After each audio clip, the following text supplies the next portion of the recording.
สวัสดีท่านผู้ชมที่เคารพสบายดีท่านผู้ชมที่เคารพตอนท่านผู้ชมเข้าสู่การรายงานข่าวเช้าอรุณใหม่จากข่าวโทรภาพแห่งชาติข่าวเช้าประจำวันอังคารมื้อนี้แม่นวันที่23มิถุนายน2026ข่าวพักนี้พบกับโฆษกพันงานสุธิพงศ์พร้อมด้วยเอกสันติประจักษ์สวัสดีพะเนี่ยเจ้าสบายดีตอนเช้ามื้อนี้เช่นเคยมีหลายข่าวที่น่าสนใจมานำเสนอท่านผู้ชมสำหรับข่าวภายในนี่ก็บอกเลยว่ามื้อนี้นี่เป็นข่าวที่น่าติดตามอีหลีเพราะนี่ก็เป็นผลงานของทางเจ้าหน้าที่กับว่าแมนเนาะอันนี้มื้อนี้อยากมาเล่าข่าวเศร้านี่เป็นปกสของเมืองสถานีนี้สามารถยึดประเภทยาเสพติดได้หลายรายการพร้อมทั้งกักตัวผู้กระทำผิดนำอีกนอกจากนั้นก็ยังมีข่าวเกี่ยวกับการจับตัวเป้าหมายแก๊งสแกมเมอร์17 คนอยู่แขวงเสียงขวางเจ้าโอ้ถือว่าปัญหานี้ก็ยังหลาย ยังพวกมีเขานำเสนอนี่เกือบทุกมือเนาะแมนมีเกือบทุกมือแม่นแล้วที่สำคัญเป็นการนำเสนอข่าวแบบนี้อยากให้สังคมรู้ว่าปัจจุบันนี้พรรคและรัฐบาลเพิ่นบ่ได้นิ่งนอนใจต่อกับปัญหาดังกล่าวนี้บ่ว่าจะเป็นกลุ่มแก๊งสแกมเมอร์หรือว่าปัญหายาเสพติดเพิ่นก็พยายามมั่งเพทำลายมั่งกลุ่มแก๊งพวกนี้บ่ให้มีเพราะว่ามันนอนอยู่ในหนึ่งในวาระแห่งชาติเจ้านั่นก็คือการแก้ไขปัญหายาเสพติดเวลาแห่งชาติมาก็หลายปีเลยเจ้าเขาพยายามแก้ให้มันสิ้นแต่มัสุนก็บ่ง่ายเพราะว่าแต่สังเกตเห็นเบิ่งว่าแม่นล่ะแต่สังเกตเห็นเบิ่งว่าระยะหลังๆมานี่การจับตัวผู้ต้องหากลุ่มเป้าหมายต่างๆนี่เห็นว่าคือตัวอย่างข่าวเกี่ยวกับการจับตัวผู้ถูกหาหรือว่าผู้ที่มีการลักลอบค้าขายยาเสพติดนี่เห็นว่าประเภทยาเสพติดต่างๆที่มีการลักลอบกันซื้อกันขายกันนี่จำนวนเพิ่มขึ้นเลยเห็นแล้วเป็นตาญาติอีหลีตัวเลขมันหลายอีหลีเจ้าแต่ว่าวันนี้ก็มีข่าวนี่แหละที่ว่าเป็นข่าวฮ้อนกับว่าแมนกระแสในสังคมนี่ก็ดังไปหลายเจ้าหน้าที่เพิ่นก็ได้ผลงานในการจับกลุ่มสำคัญเลยแม่นแต่เฮาจะคอยผู้ที่ฮู้เบาะแสหรือว่าหากว่ามีข้อมูลคิดว่ากลุ่มนี้หรือว่าภาคส่วนนี้ต้องสงสัยล่ะต้องให้ข้อมูลแก่ทางเจ้าหน้าที่ปีบ้านพร้อมปีเฮือนบ่ได้เลยพร้อมปีป่าสินำโอ้บ่ได้เลยอันตรายเนาะเอาพวกเข้ามาเริ่มที่เรื่องของกองประชุมสรุปเวียกงานระยะ5ปีที่ผ่านมา2021-2025และทิศทางแผนการในต่อหน้า2026-2030ของห้องว่าการสำนักงานนายกรัฐมนตรีกองประชุมสรุปเวียกงานในระยะ5ปีผ่านมาและทิศทางแผนการ5ปีต่อหน้าของห้องว่าการสำนักงานนายกรัฐมนตรีโดยการเป็นประธานของท่านโบคงน้ำประวงรัฐมนตรีหัวหน้าห้องว่าการสำนักงานนายกรัฐมนตรีมีการนำนครหลวงเวียงจันทร์และบรรดาแขวงในทั่วประเทศพร้อมด้วยพนักงานรัฐกรภายในเข้าร่วมกองประชุมครั้งนี้มีความหมายสำคัญเป็นอย่างยิ่งโดยได้ร่วมกันตีราคาอย่างรอบด้านต่อผลสำเร็จของโครงข้างบทเรียนที่ถอดถอนได้จากการจัดตั้งปฏิบัติหน้าที่เวียกงานของห้องว่าการในระยะ5ปีผ่านมาคือปี2021-2025โดยเฉพาะเป็นการจัดตั้งปฏิบัติพระบทบาทหน้าที่เป็นเสนาธิการเป็นใจกลางประสานงานเป็นผู้บริการรับใช้ให้แก่รัฐบาลการนำของบรรดากระทรวงองค์การเทียบเท่า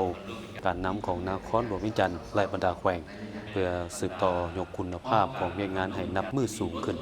พร้อมกันนั้นกองประชุมได้รับฟังการเผยแพร่บรรดานิติกรรมที่ติดพันกับรัฐบาลสุดที่10และบทประกอบความเห็นจากบรรดาแขนงการจำนวนหนึ่งเป็นต้นแมนเผยแพร่ขอตกลงว่าด้วยระเบียบและกลไก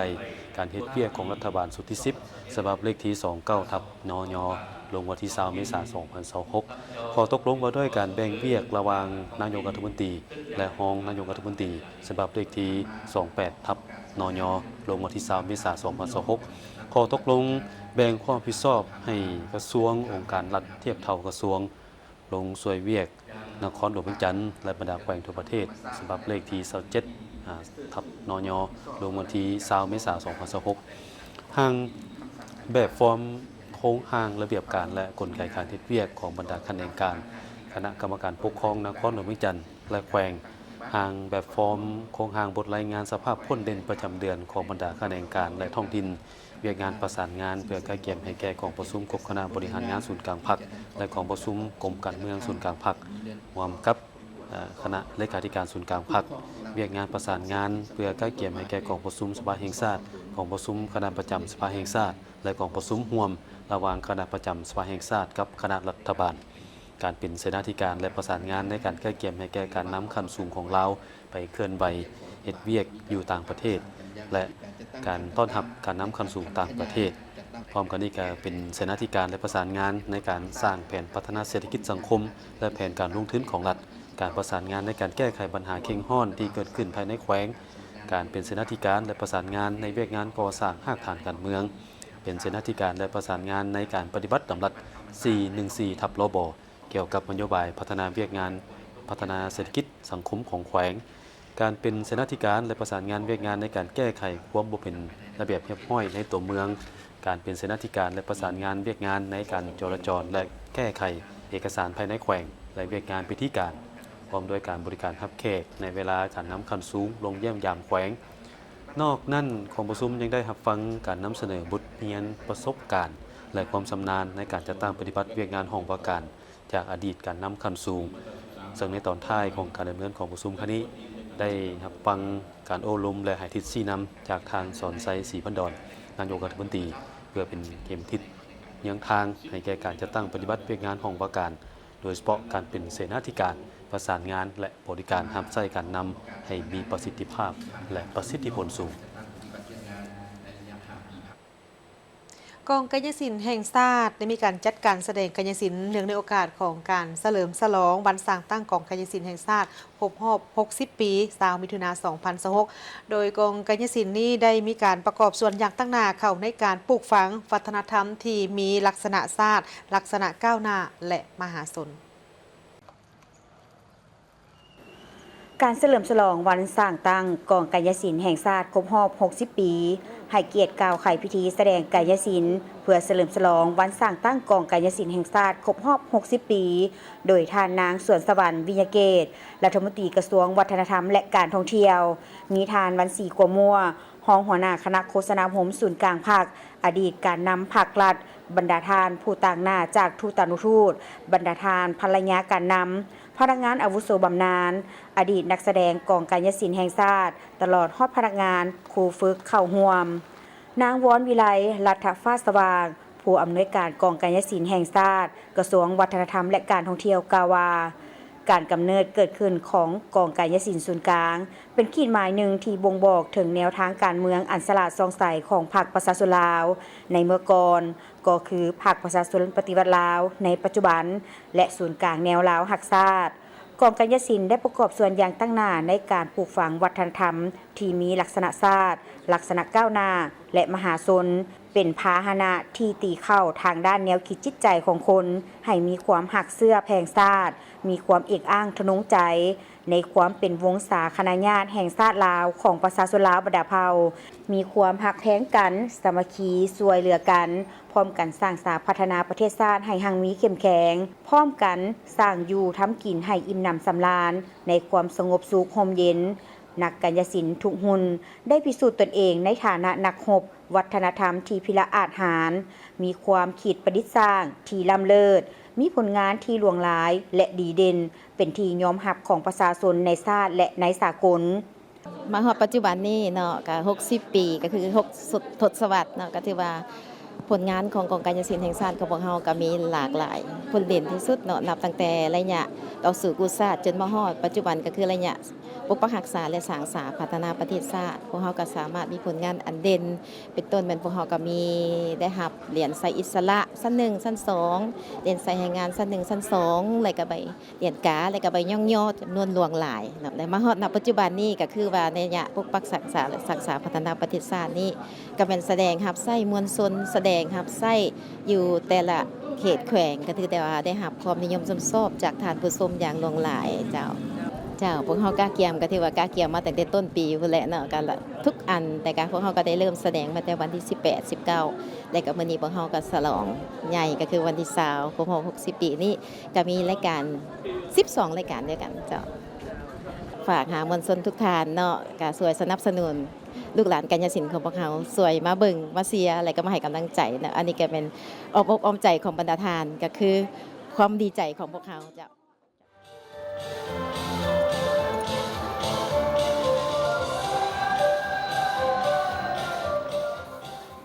60 ปีแห่งการเดินทางของกองกายศิลป์แห่งชาติแม่นเส้นทางแห่งความละเอียดละเอียวและทรหดอดทนมีน้ำใจเสียสละอันสูงส่งและเต็มไปด้วยผลงานอันยิ่งใหญ่จากจุดเริ่มต้นภายใต้เปลวไฟสงครามต่อสู้กูซาดอยู่เขตที่มั่นปฏิวัติเมืองเวียงไซแขวงหัวพันในปี 1966 กองกายศิลป์แห่งชาติได้กำเนิดเกิดขึ้นจากความหักชาติ ความมุ่งมั่นที่จะใช้ศิลปะเป็นอาวุธทางด้านแนวคิดเป็นขวัญและกำลังใจให้แก่นักรบและประชาชนลาวในระยะต่อสู้กู้ชาติผ่านการเปลี่ยนแปลงของยุคสมัยกองกายศิลป์แห่งชาติบ่เคยหยุดยั้งที่จะพัฒนาตนเองจากการแสดงแบบเงียบง่ายอยู่กลางแจ้งหรือในถ้ำมาร่วมกันบากบั่นยกระดับสู่ความเป็นสากลนักแสดงได้นำเอาทุ่งชาติลาววัฒนธรรมลาวไปโบกสะบัดและสร้างความประทับใจอยู่ในเวทีระดับภาคพื้นและสากลหลาย10ประเทศได้รับรางวัลอันมีเกียรติและคำย่องยอสมเสยอย่างหลวงหลายสร้างชื่อเสียงและความภาคภูมิใจให้แก่ประเทศชาติอย่างสง่างามผลงานอันยิ่งใหญ่ทั้งหมดนี้จะเกิดขึ้นบ่ได้เลยถ้าปราศจากหยาดเหงื่อแห้งกายแห้งใจความมุ่งมั่นและความเสียสละอย่างสูงส่งของบรรดาทานอดีตการนำพนักงานอาวุโสบำนาญและอดีตนักแสดงทุกหุ่นบรรดาทานคือผู้ถากทางเส้นทางคือผู้วางหากฐานอันแน่นแกนและส่งต่อจิตวิญญาณกายศิลป์ลาวให้แก่หุ้นสืบทอดของพวกเขา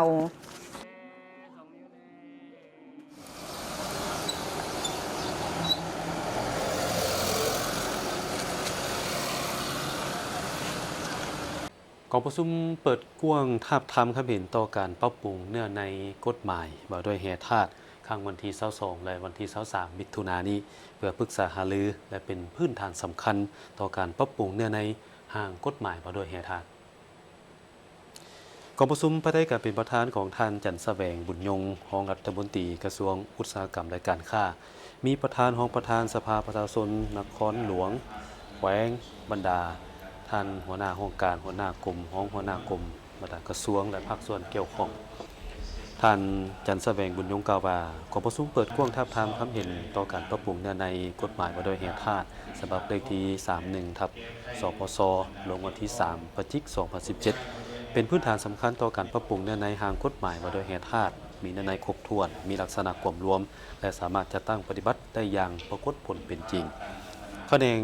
ธรณีศาสตร์และปอแห่เป็นการแข่งการที่มีบทบาทสำคัญในการปกปักรักษาทรัพยากรแห่ธาตุและขุดค้นแหล่งรายรับเข้างบประมาณของรัฐเพื่อเป็นทุนฮ้อนให้แก่ประเทศชาตินำไปพัฒนาเวียกงานอื่นๆในนั้นกฎหมายว่าด้วยแห่ธาตุเป็นเครื่องมือและบนอีกสำคัญในการคุ้มครองและพัฒนาเวียกงานแห่ธาตุในระยะผ่านมาแต่อย่างไรก็ตามในท่ามกลางการพัฒนาเวียกงานแห่ธาตุก็ยังมีปรากฏการณ์ย่อท่อที่เกิดขึ้นซึ่งได้สร้างความเสียหายต่อทรัพยากรแห่ธาตุสิ่งแวดล้อมและชุมชนฉะนั้นเพื่อเป็นการลดพรผลกระทบและแก้ไขบรรดาปรากฏการณ์ย่อท่อต่างๆมีความจำเป็นที่ต้องได้ยกสูงบทบาทในการคุ้มครองของรัฐรวมทั้งบรรดานิติกรรมต่างๆที่เกี่ยวข้องกฎหมายว่าด้วยแห่ธาตุแม่นนิติบุริมสิทธิ์ที่รัฐบาลได้ชี้นำต้องได้มีการทบทวนและปรับปรุงให้สอดคล้องและแทบเหมาะกับสภาพการพัฒนาแห่ธาตุในปัจจุบันเพื่อรับประกันในแก่การคุ้มครองเวียกงานดังกล่าวให้มีประสิทธิผลสูง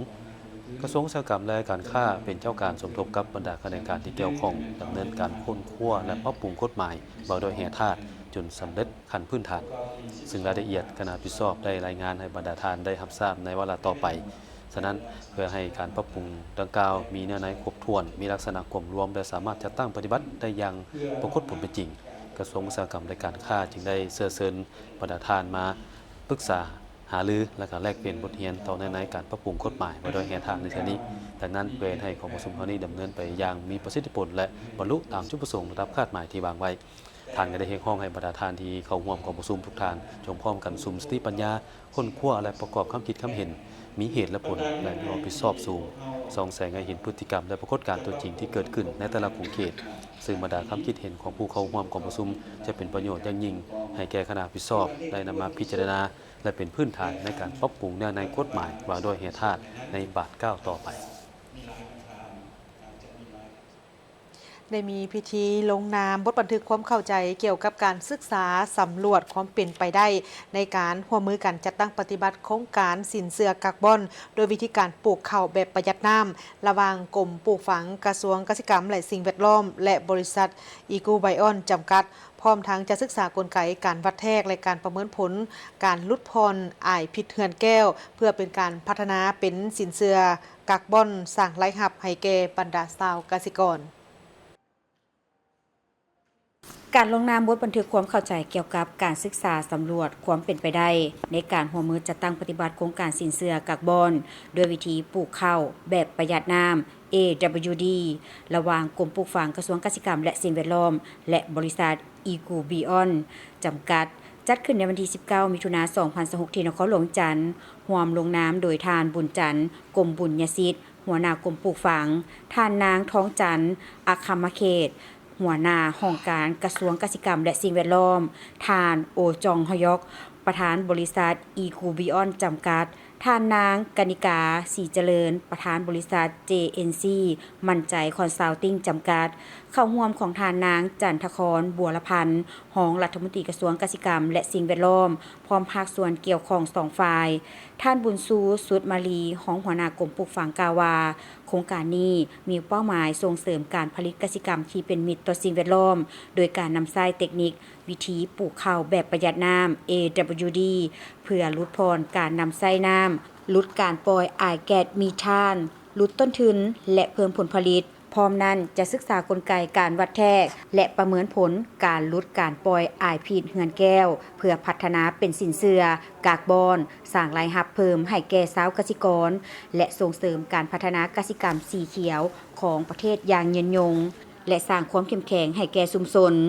ยกระดับความรู้ความสามารถให้แก่พนักงานวิชาการและชาวเกษตรกรในพื้นที่เป้าหมายให้มีความเข้าใจอย่างลึกซึ้งเกี่ยวกับเกษตรกรรมสีเขียว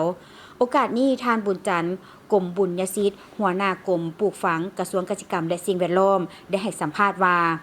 ปัจจุบันการหันเปลี่ยนการผลิตเกษตรกรรมไปสู่รูปแบบที่เป็นมิตรต่อสิ่งแวดล้อมและสามารถปรับตัวเข้ากับการเปลี่ยนแปลงของสภาพภูมิอากาศแม่นหนึ่งในวาระที่สำคัญระดับชาติคะแนนการปลูกฝังโดยเฉพาะแม่นการปลูกข้าวนอกจากจะเป็นความมั่นคงทางด้านเสบียงอาหารแล้วยังเป็นคะแนนการที่มีท่าแรงสูงในการร่วมมือลดพรการปล่อยอายพิษเหือนแก้วโดยเฉพาะอายแก๊สมีธานโดยผ่านการนำใช้เทคนิคและนวัตกรรมใหม่และสำหรับจุดประสงค์ของโครงการร่วมมือในครั้งนี้มันเพื่อเฮ็ดให้จะลดพรการปล่อยธาตุเมธานว่าการปล่อยรูปแบบไอพิษธาตุไอพิษเทือนแก้วหั่นให้น้อยเท่าที่จะน้อยได้ตัวนี้สำคัญหลายซึ่งเป็นกระแสใหม่ของการพัฒนาเกษตรกรรมที่ทันสมัยและทั้งเป็นการรักษาสิ่งแวดล้อมเนาะเพราะฉะนั้นเฮ็ดได้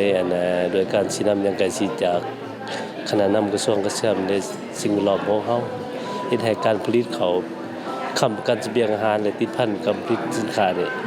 และก็ยังขาดบ่ได้แต่ต้องรักษาสิ่งแวดล้อมไปพร้อมๆกันและผลประโยชน์อันสำคัญที่สุดนี่แม่นติดพันของชาวเกษตรกรนั้นเพราะเฮาจะคัดเลือกพื้นที่เนาะที่มีการผลิตเนาะและพื้นที่ดังกล่าวแน่นอนเป็นของประชาชนที่ผ่านการผลิตของประชาชนและประชาชนมีส่วนร่วมถ้าผลิตลดพรการปล่อยอายพิษเหือนแก้วหรือว่าเมธานนี้ได้ชาวเกษตรกรก็จะได้ทุนจำนวนหนึ่งนำใส่เขาในการผลิตของต้นหั้นตัวนี้พวกเราสนับสนุนโดยกองการเข้าร่วมของชาวเกษตรกรพร้อมนั่นทานโอจองขยอกประธานบริษัท Eco Beyond จำกัดได้ให้รู้ว่าวิธีปลูกข้าวแบบประหยัดน้ำ AWD แมนเทคโนโลยีที่ได้รับการพิสูจน์ทางวิทยาศาสตร์สามารถรักษาผลผลิตข้าวในขณะที่ลดการใช้น้ำและลดพรการปล่อยอายมีธานจากนาข้าวได้อย่างมีประสิทธิผลผลได้รับของการลดพรดังกล่าวจะสามารถจดทะเบียนในตลาดกากบอนสากลและเปลี่ยนเป็นมูลค่าทางเศรษฐกิจได้이번 사업은โครงการนี้เป็นโครงการAWD เพื่อจัดการนำยังมีสิทธิผลในขบวนการปลูกข้าวลดพรการปล่อยไอเมธานแล้วเปลี่ยนพ้นได้รับดังเก้าเป็นสินเชื่อคาร์บอนมาตรฐานสากลว่าไงชาวเกษตรกรจะสามารถปลูกข้าวโดยใส่น้ำอย่างประสิทธิผลหลายขึ้นคนได้รับในการลดผ่อนไอเฮือนแก้วที่ได้ก็จะได้รับการรับของเป็นมูลค่าทางเป็นเศรษฐกิจคาดว่าจะสามารถลดผ่อนไอเฮือนแก้วได้ประมาณ3เซนต้นต่อปีซึ่งใกล้เคียงกับอีคิวเบียนลดได้ในปากีสถาน การลงนามในบทบันทึกความเข้าใจครั้งนี้จะอำนวยความสะดวกในด้านวิชาการข้อมูลข่าวสารและการประสานงานกับท้องถิ่นเพื่อเฮ็ดให้การศึกษาสำรวจความเป็นไปได้ในครั้งนี้ดำเนินไปอย่างมีประสิทธิผลถูกต้องสอดคล้องกับระเบียบกฎหมายและบรรลุตามคาดหมายที่วางไว้มาต่อที่กองประชุมคณะกรรมการที่ปรึกษาอาเซียนเกี่ยวกับวิทยาศาสตร์เทคโนโลยีและนวัตกรรมครั้งที่20ได้ไขขึ้นอยู่นครหลวงเวียงจันทร์โดยได้ปรึกษาหารือหลายวาระที่สำคัญโดยเฉพาะแม่นการติดตามการความคืบหน้าของเวียกงานบริษัททางด้านเศรษฐกิจประจำปี 2025 และ 2026 ก็คือผลสำเร็จโครงการริเริ่มธุรกิจเทคโนโลยีอาเซียนในระยะที่ 2 ปี 2025กองประชุมคณะกรรมการที่ปรึกษาอาเซียนเกี่ยวกับวิทยาศาสตร์เทคโนโลยีและนวัตกรรมครั้งที่20นี้จัดขึ้นอย่างเป็นทางการอยู่นครหลวงเวียงจันทร์สปป.ลาวภายใต้การนำพาห่วมของภายใต้การนำพาห่วมของปริญญาเอกไครุนรีซันหัวหน้าองค์การวิจัยและนวัตกรรมแห่งชาติประเทศอินโดนีเซียทั้งเป็นประธานคณะกรรมการกองประชุมคณะกรรมการที่ปรึกษาอาเซียนเกี่ยวกับวิทยาศาสตร์เทคโนโลยีและนวัตกรรมครั้งที่20พร้อมกันนี้ก็มีปริญญาเอกเกียงไก่อุ่นมณีห้องผู้อำนวยการศูนย์การศึกษาเพื่อพัฒนาชุมชนของเขต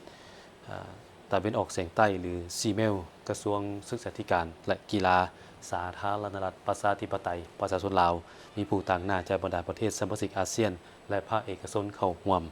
กองประชุมครั้งนี้ได้รับฟังการรายงานและปรึกษาหารือหลายวาระที่สำคัญโดยเฉพาะเป็นการติดตามความคืบหน้าของแผนเวียกบริษัททางด้านเศรษฐกิจประจำปี 2025 และ 2026 เป็นต้นแมนผลสำเร็จโครงการเริ่มต้นธุรกิจเทคโนโลยีอาเซียนในระยะที่ 2 ปี 2025 เสนอโดยประเทศมาเลเซียความคืบหน้าของห้างแถลงการอาเซียนว่าด้วยการส่งเสริมการร่วมมือด้านนวัตกรรมเทคโนโลยีและวิทยาศาสตร์อวกาศและแผนงานภาคพื้นด้านวิทยาศาสตร์เทคโนโลยีและนวัตกรรมว่าด้วยปัญญาประดิษฐ์หรือ AI ระยะที่ 1 ด้านสุขภาพปี 2026นำเสนอโดยประเทศฟิลิปปินส์ภายใต้การเป็นประธานร่วมของสาธารณรัฐประชาธิปไตยประชาชนลาวนอกจากนี้คณะผู้แทนได้ร่วมกันพิจารณารับรองเอาข้อเสนอมากผลเวียกงานที่สำคัญประจำปี 2027 ภายใต้ข้อริเริ่มอาเซียน EU เพื่อยกสูงขีดความสามารถของห้องการถ่ายทอดเทคโนโลยีอาเซียนเป็นการร่วมมือระหว่างอาเซียนและสหภาพยุโรปในขณะเดียวกันกองเลขาอาเซียนได้รายงานความคืบหน้าเกี่ยวกับสถานภาพทางด้านการเงินและการประกอบส่วนเข้าในกองทุนวิทยาศาสตร์เทคโนโลยีและนวัตกรรมอาเซียนพร้อมประกาศแผนการรับข้อเสนอโครงการภายใต้ของทุนดังกล่าวหรือเอิ้นว่า ASTIF Core 2026 เพื่อเปิดโอกาสให้บรรดานักวิจัยในอาเซียนได้ยืนเสนอโครงการร่วมมือด้านเทคโนโลยีเพื่อรับประกันการจัดตั้งปฏิบัติแผนปฏิบัติงานวิทยาศาสตร์เทคโนโลยีและนวัตกรรมอาเซียน 2026-2035 ให้มีประสิทธิผลสูงสุดกองประชุมได้รับฟังความคืบหน้าการพัฒนาแผนควบคุมการติดตามและประเมินผลพร้อมทั้งได้ทบทวนข้อกำหนดหน้าเวียกของบรรดาองค์กรภายใต้การชี้นำเพื่อให้สอดคล้องกับทิศทางการพัฒนาในอนาคตซึ่งในตอนท้ายของประชุมคณะผู้แทนได้ร่วมกันพิจารณารับรองเอาบทรายงานของกองประชุมคณะกรรมการที่ปรึกษาเกี่ยวกับวิทยาศาสตร์เทคโนโลยีและนวัตกรรมครั้งที่20บนพื้นฐานการล้อท่าการยืนยันภายหลังพร้อมนี้ประเทศเวียดนามได้เสนอตัวเป็นเจ้าภาพในการจัดกองประชุมคณะกรรมการที่ปรึกษาอาเซียนเกี่ยวกับวิทยาศาสตร์เทคโนโลยีนวัตกรรมครั้งที่21ก็คือครั้งต่อไปซึ่งจะจัดขึ้นในครั้งหน้ามาเบิ่งที่ข่าวเกี่ยวกับปัญหายาเสพติดซึ่งก็นอนอยู่ในหนึ่งในวาระแห่งชาติก็คือการแก้ไขปัญหายาเสพติดเขาเห็นว่าในระยะหลังๆมานี้การจับกุมผู้ที่มีการลักลอบค้าขายยาเสพติดนี่ก็ยังเห็นมีจำนวนหลายอยู่แต่ว่าในขณะเดียวกันเขามาเบิ่งแล้วจากตัวเลขบรรดายาเสพติดที่กักได้ในแต่ละครั้งนี่เห็นว่าจำนวนที่เพิ่มขึ้นสูงเลยซึ่งในเทื่อนี้นี่เป็นผลงานของทั้งปกสของเมืองสัตนีนครหลวงเวียงจันทร์เพิ่นสามารถยึดยาเสพติดได้หลายรายการพร้อมทั้งกักตัวผู้ที่กระทำผิดได้โดยทางเจ้าหน้าที่ปกสของทางสถานีแก้ไขฉุกเฉินสะพังมึก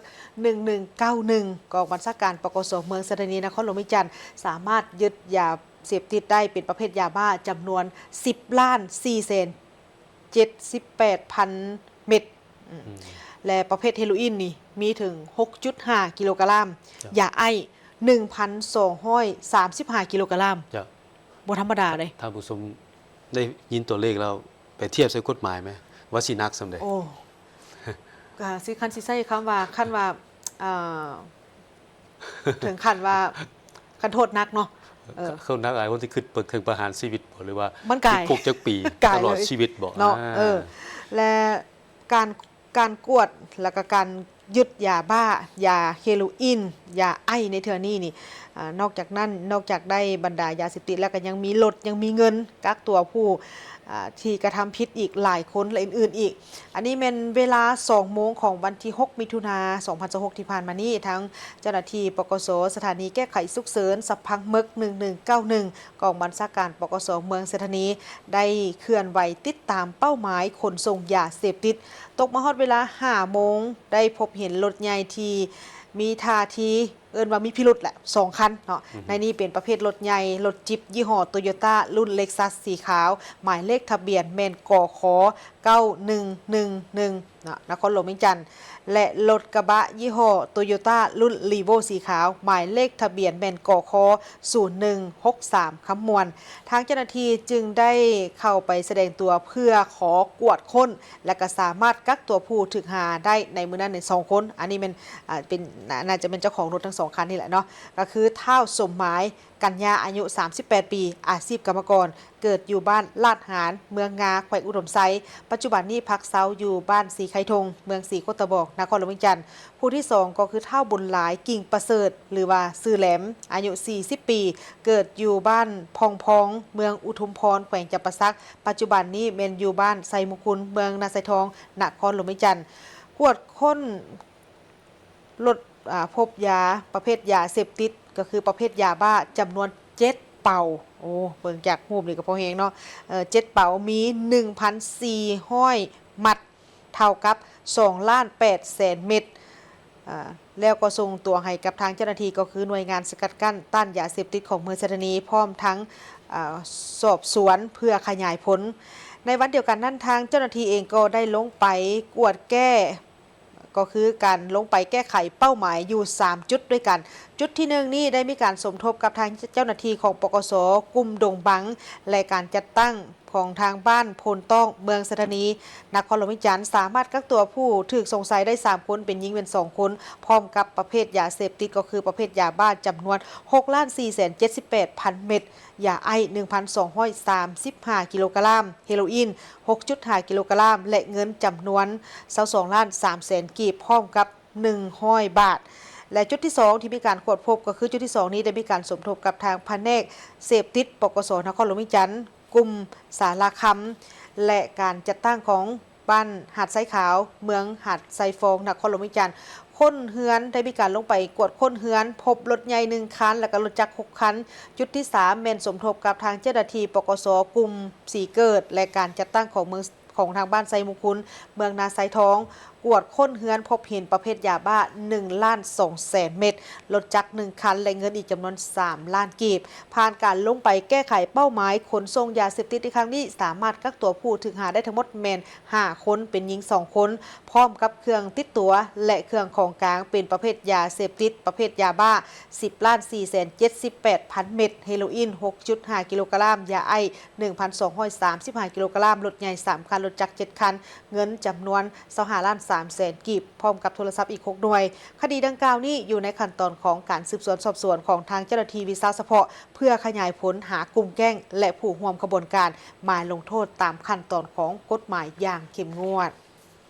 โอ้ตัวเลขท่านผู้ชมนี่นำกันคือเป็นข้างใหญ่ ฟัง นี่ แล้วมันน่าตกใจเนาะ ครับ เพราะว่าเห็นเบิ่งว่าแต่ละครั้งที่มีการกวดและแต่ละครั้งที่มีการจับได้นี่มันปริมาณสังเกตเบิ่งปริมาณยาเสพติดนี่เห็นว่าเพิ่มขึ้นได้ จะกับมีเป็น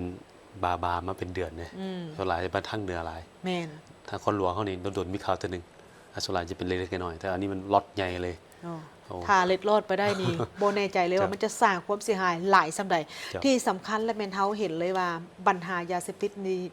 ได้แพร่ไปเป็นวงกว้าง ซึ่งมันได้ส่งผลกระทบต่อกับชีวิตและก็ทรัพย์สินสุขภาพของ ครับ ประชาชนนำ พอดีใกล้วันต้านยาเสพติดโลกเนี่ยเนาะเห็นเขาจับได้ถือว่าเป็นผลงานของไอ้น้องตำรวจเขาได้ เอามาต่ออีกเรื่องหนึ่งเรื่องปัญหาสังคมเรื่อง call center scammer โอ้อันนี้ก็ยังแพร่ระบาด ที่แล้วพอกัน ใช้ นำเสนอ คำ ห ว่า ลาย แพร่ เติม ระบาด เนาะ เพราะว่าหลังๆมาในทางเบื้องของเจ้าหน้าที่เพิ่นก็มีการกวดเข้มงวดขึ้นตื่มอีกฮัดกลุ่มขึ้นตื่มเฮ็ดให้มีการกวดค้นพบแล้วก็บรรดากลุ่มแก๊งต่างๆนี่ได้หลายกลุ่มหลายก้อนบ่ว่าจะเป็นคนลาวก็คือคนต่างประเทศ แม่นมามื้อนี้ก็จับได้ 40 คนอยู่เมืองธุรคมแขวงเวียงจันทน์คือเจ้าหน้าที่พิเศษเฉพาะกองบัญชาการปกสแขวงเวียงจันทน์สมทบกับเจ้าหน้าที่กองบัญชาการปกสเมืองธุรคมได้กักตัวกลุ่มแก๊งสแกมเมอร์ 40 คนอยู่เมืองธุรคมเมื่อพมมานี้พร้อมด้วยอุปกรณ์สื่อสารต่างๆ ซึ่งกลุ่มแก๊งดังกล่าวเข้ามาเซาห้องแถวอยู่เขตบ้านโพนงามนาฝ่ายเมืองธุรคมแขวงเวียงจันทน์ 40 คนนี้มีสัญชาติจีน 33 คนกัมพูเชีย4 คนเป็นหญิงทั้ง 4 คนมาเลเซีย 1 คนและลาว 2 คนเป็นหญิงทั้ง 2 คนเนาะพร้อมนั้นยังกวดพบเครื่องมืออิเล็กทรอนิกส์และเครื่องมืออื่นๆเช่นว่าโทรศัพท์จำนวน 2,196 หน่วยโทรศัพท์ 2,196 หน่วย 40 คนเฮ็ดเวียกโทรศัพท์ 2,000 กว่าหน่วย เนาะคอมพิวเตอร์ตั้งโต๊ะ109 หน่วยที่นำใช้เขาในการเคลื่อนไหวกระทำผิด จะมาในรูปแบบที่แตกต่างกันเนาะเห็นข่าวหลักๆมานี่บอกว่าเว้าถึงว่าการเซาเฮือนเซาซานอยู่หรือว่าเซาสถานที่อยู่นี่จากเมื่อก่อนนี่กินหรูอยู่แพงปัจจุบันนี้พยายามปรับลง เขาเจ้าก็พยายามปรับเพราะว่าอย่างย่านว่าคันว่าอยู่แบบกินหรูอยู่แพงย่านว่าเจ้าหน้าที่เพิ่นสิมีการกวดสอบเล็งเป้านี่เป็นเป้าหมายย่านเป็นเป้าหมายฉะนั้นลดระดับลงกลายเป็นแบบว่าอยู่แบบ เงินเซาเข้าซื้อกัน แต่ให้แบบบ่ต้องแบบหรูหราเพื่อคาดว่าจะบ่เป็นที่ต้องตาของทางเจ้าหน้าที่แต่ว่าทางเจ้าหน้าที่เองก็บ่ได้ลดละ แม่น ท่าน แหละ ผู้ชม อยู่แบบใดกัน แบบใดเพิ่นก็กวด แม่นละมีอะนะประชาชนเฮานี่แหละ เจ้าอันนั้นเป็นทางเมืองธุรคมเนาะ แม่น มานี่มาเบิ่งทางแขวงซื้อขวงแขวงซื้อขวงก็มีท่านผู้ชมแขวงซื้อขวงนี่ก็ได้มีการจับตัวเป้าหมายแก๊งสแกมเมอร์จำนวน 17 คนอยู่ที่แขวงซื้อขวงทางเจ้าหน้าที่ปกสกองบัญชาการปกสของทางแขวงซื้อขวงได้มีการจับตัวเป้าหมายแก๊งสแกมเมอร์จำนวน 17 คนเมื่อมวันนี้อยู่ที่บ้านโงยของเมืองแปกแขวงซื้อขวงผ่านการกวดกาก็พบว่ากลุ่มคนดังกล่าวนี้ล้วนแต่เป็นคนต่างประเทศที่มีการลักลอบเข้ามาเคลื่อนไหวกระทำผิดกฎหมายอยู่สาธารณรัฐประชาธิปไตยประชาชนลาวมี3สัญชาติด้วยกันในนี้มีสัญชาติญี่ปุ่น9คนเป็นหญิง1คนไต้หวัน4คนและก็สัญชาติจีน4คนเป็นหญิง1คนทางเจ้าหน้าที่จึงได้ยึดของกลางที่เป็นอุปกรณ์หับไส้ในการกระทำผิดได้จำนวนหลวงหลายซึ่งเป็นประเภทคอมพิวเตอร์โน้ตบุ๊กจำนวน3หน่วย iPad 6 หน่วยคอมพิวเตอร์ตั้งโต๊ะ2เครื่องโทรศัพท์มือถือนี่17หน่วยพร้อมกับเครื่องของกลางอื่นอีกจำนวนหนึ่งพร้อมเดียวกันนั้นทางเจ้าหน้าที่แผนกคุ้มครองคนต่างประเทศก็ได้ติดตามกักตัวผู้กระทำผิดเพิ่มได้อีกจำนวน2คนเป็นสัญชาติจีนที่มีการลักลอบเข้ามาโดยผิดกฎหมายและมีพฤติกรรมการกะเกี่ยมการเปิดเว็บไซต์พนันออนไลน์การส่อโกงทรัพย์ทางโทรคมรวมไปถึงการสื่อสารและเป็นอีกภัยอันหนึ่งที่ยังคงคุกคามและก็สร้างความบ่สงบบ่เป็นระเบียบเรียบร้อยในสังคมอย่างห้ายแฮงซึ่งในระยะที่ผ่านมาปัญหาดังกล่าวนี้ก็ได้สร้างความเสียหายทางด้านทรัพย์สินอย่างหลงหลายให้แก่ประชาชนบรรดาเผ่าผู้ที่ฮู้เท่าบ่ถึงการที่ตกเป็นเหยื่อของกลุ่มแก๊งคนบ่ดีเหล่านี้ มาต่ออีกเรื่องหนึ่งที่เกี่ยวกับการเครื่องล่าสัตว์ป่าเนาะแล้วก็มีการซอดป่าผิดกฎหมายเฮา อันนี้ดับศูนย์นะคะว่าเรื่องซอดนี่ นั่นละถึงบริกรรมไซเจ้าหน้าที่ปกสเพิ่นก็สามารถจับได้แล้วก็เอามาจุดทำลายกองบัญชาการป้องกันความสงบปกสแขวงบริกรรมไซได้จัดพิธีจุดทำลายอาวุธลาเนื้อจักสตินแล้วก็หม้อซอดป่าในวันที่ 19 มิถุนายนผ่านมาโดยมีท่านพลจัตวากุงจันทร์ไซปัญญาหัวหน้ากองบัญชาการปกสแขวงมีท่านบุญเลี้ยงดวงสะเภาทองรองประธานคณะกรรมการปกครองแขวงพร้อมโดยนายและพลตำรวจที่เกี่ยวข้องเข้าร่วมเครื่องอาวุธที่นำมาจุดทำลายในครั้งนี้ก็ประกอบมีปืนลูกซอง4กระบอกปืนแก๊ป 1,088 กระบอกเล้าปืน17เล้าเครื่องซอดป่า102เครื่องหม้อไฟ6หน่วยจักสติน142เครื่องเจ้าหน้าที่ตำรวจวิชาเฉพาะหน่วยเก็บกู้อาวุธกองบัญชาการปกสแขวงได้สมทบกับบรรดากำลังป้องกันชาติป้องกันความสงบอยู่7เมืองลงเก็บกู้มาได้ในระยะที่ผ่านมาเพื่อมาจุดทำลายการจุดทำลายอาวุธและอุปกรณ์ผิดกฎหมายดังกล่าวแม้นปฏิบัติตามกฎหมายอาญาฉบับเลขที่14/สพสนลงวันที่7 กรกฎาคม 2022ว่าด้วยการคุ้มครองอาวุธและวัตถุระเบิด และคำสั่งของนายกรัฐมนตรีฉบับเลขที่ 11/นย.ลงวันที่ 7 สิงหายน 2024ว่าด้วยการเก็บกู้อาวุธปืนและวัตถุระเบิด ผ่านไปก็ถือว่ามีแต่เรื่องหนัก ครับ ๆมาเบิ่งที่เรื่องนี้อันนี้เรื่องนี้จะกลายเป็นเรื่องเบาแล้วก็เรื่องที่คาดว่าหลายคนอาจจะให้ความสนใจเนาะเพราะว่านี่เป็นเรื่องเกี่ยวกับการท่องเที่ยวทางผู้ชมอันนี้จะเป็นการท่องเที่ยวในรูปแบบการท่องเที่ยวทางน้ำและแบบผจญภัยผู้ใดที่มักในรูปแบบนี้ต้องมาฟังเนาะอันนี้มีการสำรวจห้วยโตโมะเพื่อเป็นการพัฒนาเป็นแหล่งท่องเที่ยวทางน้ำและผจญภัยแหล่งข่าวจากทางแขวงจำปาสักในฮู้ว่าท่านกิ่งแก้วนวพมประธานปกครองของเมืองปทุมพรพร้อมโดยภาคส่วนที่เกี่ยวข้ององค์การปกครองบ้านคอนน้อยและผู้ต่างหน้าจากทางสวนน้ำธิดาเพชรได้ร่วมกันลงไปสำรวจเส้นทางลองเหือตามสายน้ำห้วยโตโมะของบ้านหลัก 40 เมืองปทุมพรแขวงจำปาสักในมื้อวันที่20 มิถุนายนที่ผ่านมานี้เพื่อเป็นการประเมินถึงความเป็นไปได้ในการพัฒนาให้กลายเป็นแหล่งท่องเที่ยวทางธรรมชาติแบบผจญภัยอีกแห่งหนึ่งของเมืองการสำรวจดังกล่าวนี้ไม่ได้เน้นใส่การศึกษาถึงทางแห้งตัวจริงทางด้านทัศนียภาพความปลอดภัยในการสัญจรทางน้ำการกำหนดจุดเด่นทางธรรมชาติเพื่อพัฒนาเป็นกิจกรรมการท่องเที่ยวที่มีคุณภาพพร้อมกันนั้นก็ยังเป็นการส่งเสริมการร่วมมือระหว่างภาครัฐและก็ภาคเอกชนโดยการนำไส้ส่วนน้ำธิดาเพชรนี่เป็นจุดเริ่มต้นเพื่อเป็นการสุกยู่ทายแหงทางด้านการท่องเที่ยวของท้องถิ่นให้กลายเป็นแหล่งสร้างรายได้และก็เสริมขยายทางด้านเศรษฐกิจสังคม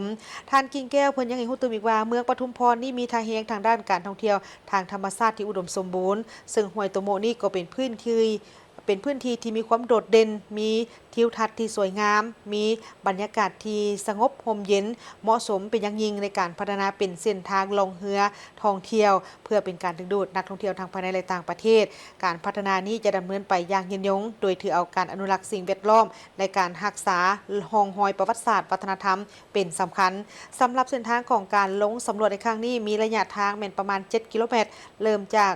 ท่าสวนน้ำธิดาเพชรไปจนฮอดปากห้วยโตโมะซึ่ง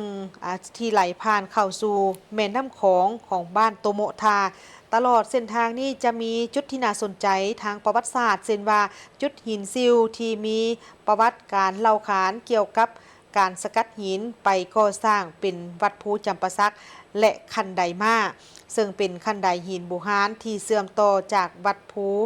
อาสาลงมาสู่ฐานน้ำการลงพื้นที่ในครั้งนี้ก็ถือว่าเป็นอีกบาทก้าวหนึ่งที่สำคัญในการวางรากฐานพัฒนาเพื่อเป็นการยกระดับเมืองปทุมพรนี้ให้กลายเป็นปลายทางของการท่องเที่ยวทางธรรมชาติที่สำคัญอีกแห่งหนึ่งของทางแขวงจำปาสักและก็จะเป็นการเปลี่ยนทุนทางธรรมชาติและวัฒนธรรมให้กลายเป็นมูลค่าทางด้านเศรษฐกิจอย่างเป็นรูปธรรมเป็นจุดหมายปลายทางใหม่ของนักท่องเที่ยวที่มักสายธรรมชาติเจ้าไปหลายบอลแล้วยังบ่เคยมาบอลตรงมาลองเบิ่งนี่แหละผู้ใดที่มักการท่องเที่ยวแบบนี้เช่นว่าการท่องเที่ยวทางน้ำแล้วก็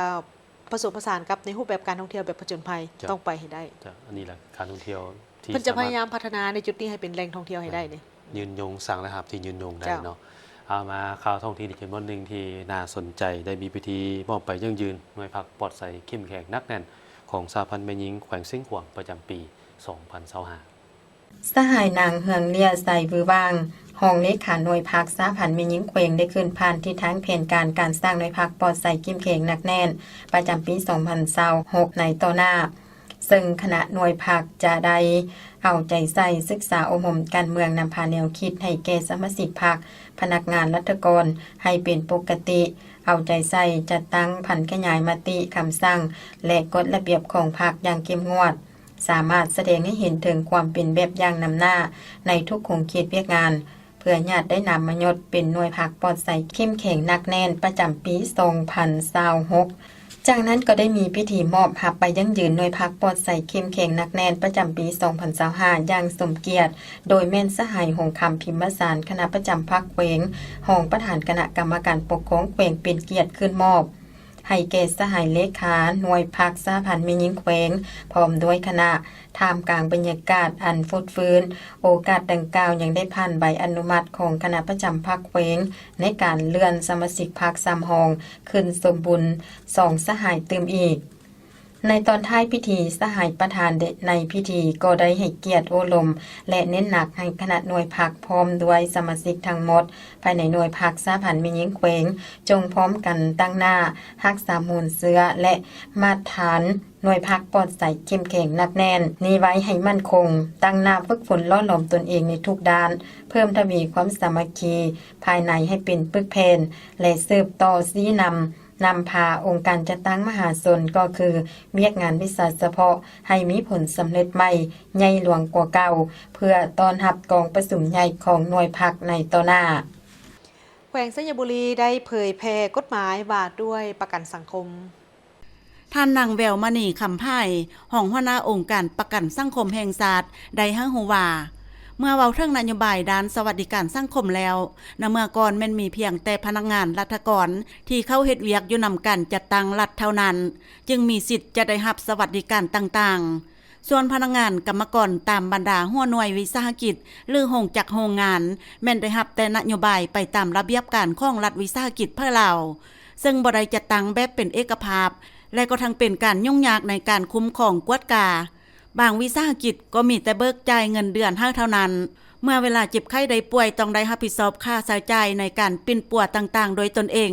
ซึ่งได้สร้างผลสะท้อนต่อเศรษฐกิจของครอบครัวบ่หลายก็น้อยแต่มาฮอดปัจจุบันการปฏิบัตินโยบายด้านสวัสดิการสังคมแม้นได้กวมเอาบรรดาผู้ออกแรงงานในหัวหน่วยวิสาหกิจกรรมกรในโรงจักรโรงงานตลอดฮอดประชาชนผู้ประกอบอาชีพอิสระก็จะได้รับการคุ้มครองจากระบบประกันสังคมเช่นเดียวกันในเวลามีการเจ็บไข้ได้ป่วยเกิดลูกเสียองค์บำนาญหรือเสียชีวิตและอื่นๆตามที่ระบุไว้ในกฎหมายว่าด้วยการประกันสังคมเมื่อได้เข้าเป็นสมาชิกประกันสังคมนั้นกฎหมายว่าด้วยประกันสังคมฉบับปรับปรุงประกอบมี12ภาค123มาตราจุดประสงค์กฎหมายฉบับนี้แม่นกำหนดหลักการระเบียบการและมาตรการเกี่ยวกับการจัดตั้งการเคลื่อนไหวการคุ้มครองและการกวดกาเวียกงานประกันสังคมเพื่อให้เวียกงานดังกล่าวเป็นระบบเข้มแข็งและมีประสิทธิภาพรับประกันการปกป้องสิทธิและผลประโยชน์ของผู้ใช้แรงงานผู้ประกันตนและสมาชิกครอบครัวโดยการประกอบทุนสมทบและการสนองการอุดหนุนประกันสังคมในสายค้ำประกันการดำรงชีวิตขั้นพื้นฐานการสร้างความสามัคคีปรองดองสามารถเชื่อมโยงกับภาคพื้นและสากลประกอบส่วนเข้าในการพัฒนาเศรษฐกิจสังคมของชาติห้องรัฐมนตรีกระทรวงเทคโนโลยีและการสื่อสารได้เข้าพบปะเยี่ยมยามการนำแขวงสวรรณเขตในโอกาสเดินทางไปเฮ็ดเวียกอยู่แขวงดังกล่าวในโอกาสลงเคลื่อนไหวเวียกงานที่แขวงสวรรณเขตของฐานห้องรัฐมนตรีกระทรวงเทคโนโลยีและการสื่อสารในวันที่17มิถุนายน2026นี้ท่านแก้ววิสุขโสระพงศ์ห้องรัฐมนตรีกระทรวงเทคโนโลยีและการสื่อสารพร้อมคณะได้เข้าพบปะเยี่ยมยามฐานคำผุยศรีบุญเฮืองห้องประธานคณะกรรมการปกครองแขวงที่ห้องหับแขกห้องว่าการโอกาสดังกล่าวทั้งสองฐานก็ได้มีการสนทนาร่วมกันในบางปัญหาสำคัญเป็นต้นแมนการหันเป็นหลัดดิจิตอลและการแก้ไขปัญหาปรากฏการณ์หย่อท่อในสังคม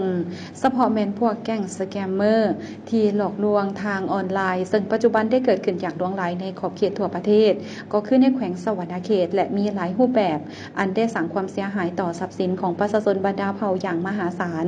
ซึ่งกระทรวงเทคโนโลยีและการสื่อสารแขวงสวรรณเขตจึงได้ร่วมมือประสานงานกันเพื่อแก้ไขปัญหาดังกล่าวนี้อย่างจริงจังพร้อมนั้นฐานห้องประธานคณะกรรมการปกครองแขวงก็ได้แสดงความสมเสยต่อการลงมาเฮ็ดเวียกของกระทรวงเทคโนโลยีและการสื่อสารครั้งนี้เพื่อร่วมทาบทามประกอบคำคิดคำเห็นใส่ห่างกฎหมายว่าด้วยการต้านและสกัดกั้นอาชญากรรมทางระบบคอมพิวเตอร์ฉบับปรับปรุงขันท้องถิ่นและก็ฝากนำการนำของกระทรวงก็คือการนำแผนกเทคโนโลยีและการสื่อสารแขวงให้ลงโฆษณาเผยแพร่เวียกงานอย่างทั่วถึงในตาแสง67ตาแสงทั่วแขวงเพื่อให้ประชาชนรับรู้เสริมซึมเข้าใจและต้านต่อปรากฏการณ์หย่อท่อเพื่อบ่ให้เกิดขึ้นกับประชาชนเมืองละมามแขวงเซกองได้จัดกองประชุมเสื่อมซึมผันขยายมติกองประชุมใหญ่ผู้แทนทั่วประเทศครั้งที่12และเอกสารที่สำคัญอีกจำนวนหนึ่งท่านนางสุขมณีวันไสยวงศ์คำดีห้องเลขาคณะบริหารงานภาคเมืองละมามกล่าวว่ากองประชุมครั้งนี้เพื่อพันขยายมติกองประชุมใหญ่3ขั้นของพรรคก็คือ มติกองประชุมใหญ่ผู้แทนทั่วประเทศครั้งที่ 12 ของพรรคมติกองประชุมใหญ่ครั้งที่ 11 ขององค์คณะพรรคแขวงเซกองและมติกองประชุมใหญ่ครั้งที่ 10 ขององค์คณะพรรคเมืองละม่ามพร้อมนี้ยังได้มอบให้พนักงานช่วยเวียกตาแสงเวียงทองรับห้องครอบครัวและบ้านแบบอย่างปฏิบัติกฎหมายจากนั้นท่านนางพรไพศรีวิไลห้องประธานคณะกรรมการปกครองเมืองก็ได้พันขยายแผนพัฒนาเศรษฐกิจสังคม5 ปี 2025 หา